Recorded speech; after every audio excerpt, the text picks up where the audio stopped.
Selamat pagi teman-teman semua. Apa kabar? Pastinya kita sehat selalu dalam perlindungan Tuhan. Saat ini kita mau sama-sama belajar kembali mengenai tentang pengujian validitas dan reliabilitas kuesioner dengan menggunakan aplikasi SPSS. Di sini saya menggunakan aplikasi SPSS versi 15. Jangan lupa like, subscribe, and share video dari YouTube Ayu Lestari Sinandela. Nah, di sini saya sudah menyiapkan aplikasi SPSS-nya dan saya juga sudah menyiapkan datanya. Ada 35 responden dan 15 terkait dari tabulasi datanya. Oke, di sini untuk variabel P1-nya adalah kompetensi auditor. Nah, sebelum masuk lebih lanjut, adapun tujuan kita untuk belajar uji validitas sendiri yaitu berguna untuk mengetahui kevalitan dan kesesuaian kuesioner yang digunakan oleh peneliti dalam mengukur dan memperoleh data penelitian dari para responden. Nah, dasar pengambilan uji validitas ini sendiri kita bisa melakukan dua. Yang pertama itu melalui dengan membandingkan nilai R hitung dengan R tabelnya. Jika nilai R hitungnya sendiri lebih besar dari R tabel, maka dikatakan valid. Yang kedua, jika nilai R hitungnya sendiri lebih kecil nih daripada nilai R tabelnya, maka tidak valid. Yang kedua, dengan melihat nilai signifikannya, yaitu jika nilai signifikannya itu lebih besar dari 0,05, maka dikatakan valid. Sedangkan jika nilai signifikannya sendiri lebih besar dari 0,05 maka tidak valid. Nah, nanti juga kita akan belajar tentang uji reliabilitas. Nah, tujuan dari uji reliabilitas sendiri bertujuan untuk melihat apakah kuesioner kita itu memiliki konsistensi jika pengukuran dengan kuesioner ini dilakukan secara berulang. Baik, kita langsung saja masuk ya ke pembahasannya. Yang pertama tadi kita buka datanya. Nah, datanya. Nah, di sini data Excel-nya ada 35 responden dengan variabel pertama namanya kompetensi auditor. Langsung saja kita ketikkan di SPSS. Kita singkat saja ya teman-teman. Kompetensi auditor berarti KA. KA 1 sampai 15. Oh, ini kenapa ya? Oh, salah. Nah, maaf ya teman-teman, harusnya tidak di sini, tapi di sini. Salah ketik. KA 1, KA 2. Nah, kita ketiknya di variabel Q.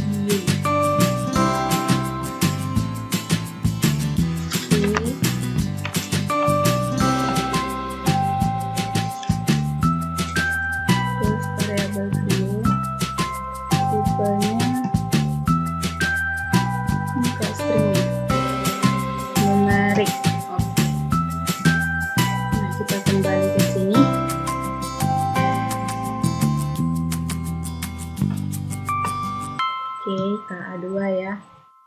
Terus di sini KA3 sampai 15.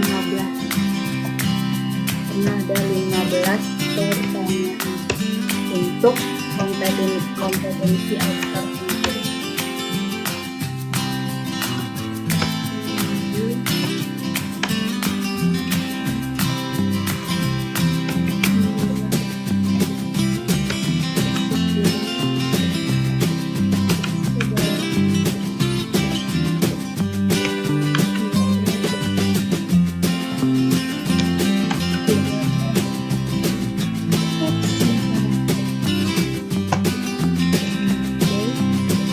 Kita harus teliti ya teman-teman.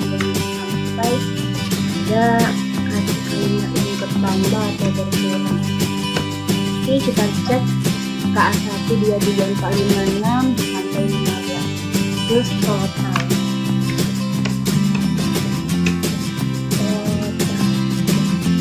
Oke, kita cek di data dulu.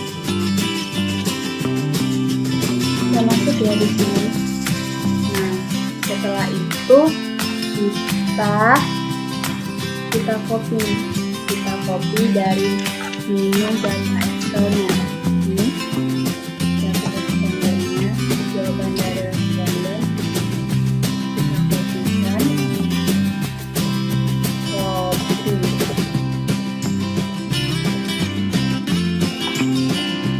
kita copy. Oh iya teman-teman, di sini untuk kriteria untuk sangat setuju bobotnya 1, tidak setuju bobotnya 2, kurang setuju bobotnya 3, setuju 4, sangat setuju 5. Ya teman-teman, itu maksudnya dari angka 1 sampai 5. Kita bisa menggunakan ketentuan yang lain. Langsung saja kita paste di sini. Oke, sudah masuk ya teman-teman. Variabel view. Di sini kita bikin desimalnya juga sudah.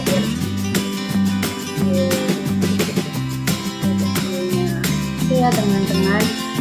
Setelah itu kita masuk ke uji validitasnya.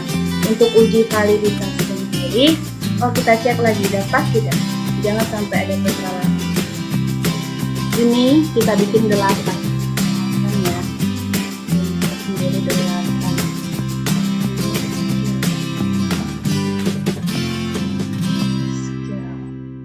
Oke, udah ya teman-teman.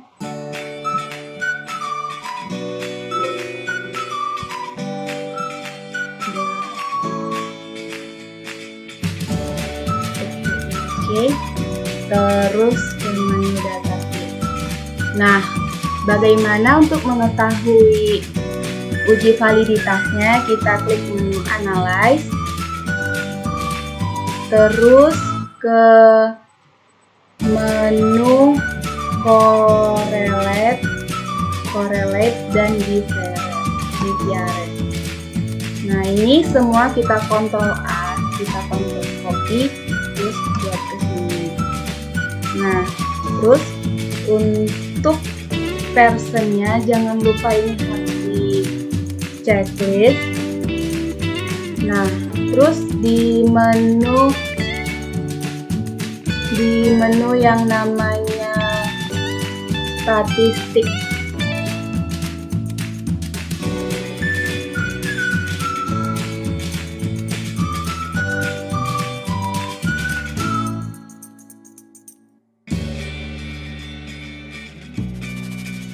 Terus kita lihat output.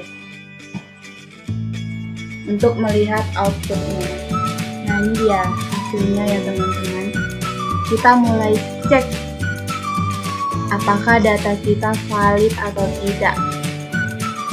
Ini dia kompetensi auditor sampai 15 ya. Kita lihat sampai ujung sini.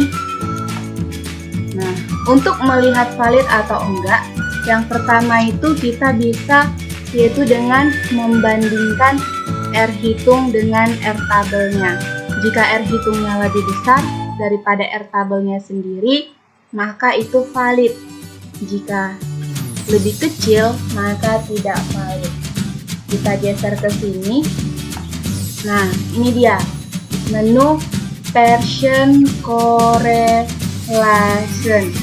Nah, ini adalah dari kita sebut sebagai nilai R hitungnya, sedangkan yang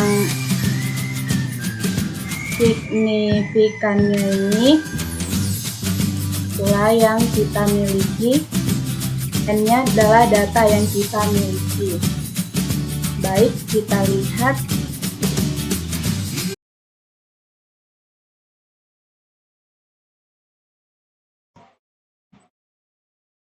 Nah, untuk melihat data kita valid atau enggak, kita bisa yang namanya melihat. Lupa hidupin musik. Sekalian hidupin musik ya teman-teman.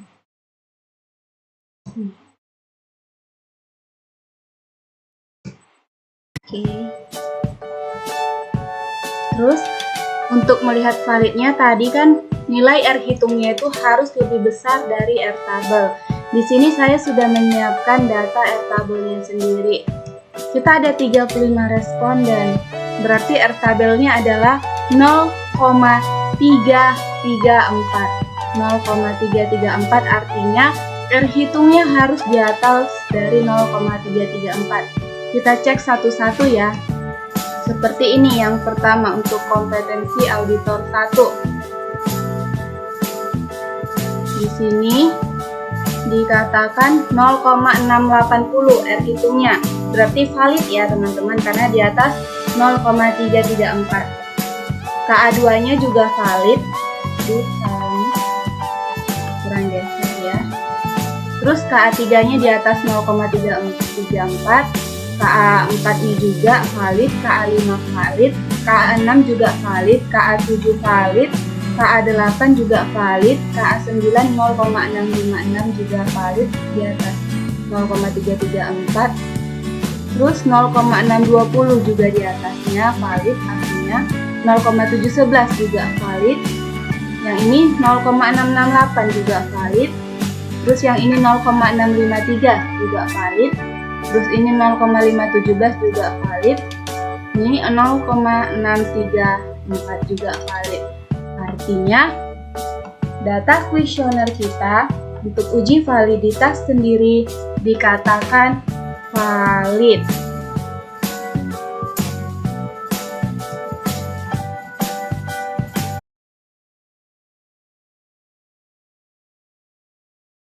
Selanjutnya kita mau lihat data kita untuk uji reliabilitas apakah dikatakan reliable atau tidak, yaitu kita klik menu analyze, terus masuk ke scale yang ini, terus masuk ke reliability analysis.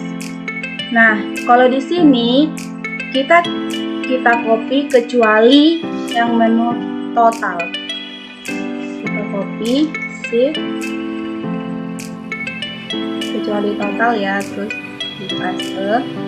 Nah, di menu statistik ini kita checklist bagian item, sel, dan sel, dan inlet. Terus continue, terus oke. Nah, kita tunggu hasilnya. Oke, di sini kita bisa lihat di bagian ini reliability statistik untuk Cronbach's alphanya adalah di 0,904. Berarti data kita dikatakan reliable karena menurut Wiratna Sujarweni tahun 2014. Kuesioner dikatakan reliable jika nilai Cronbach's alphanya itu di atas 0,6. Ini sendiri sudah 0,904, berarti sudah di atas 0,6. Maka data kita dikatakan reliable. Oke teman-teman, sekian penjelasan dari saya. Kita sudah buktikan ya bahwa data kuesioner kita ini valid dan reliable dengan mengikuti langkah-langkah yang sudah kita kerjakan bersama-sama. Semoga teman-teman dapat memahaminya dan saya tunggu tutorial selanjutnya. Terima kasih.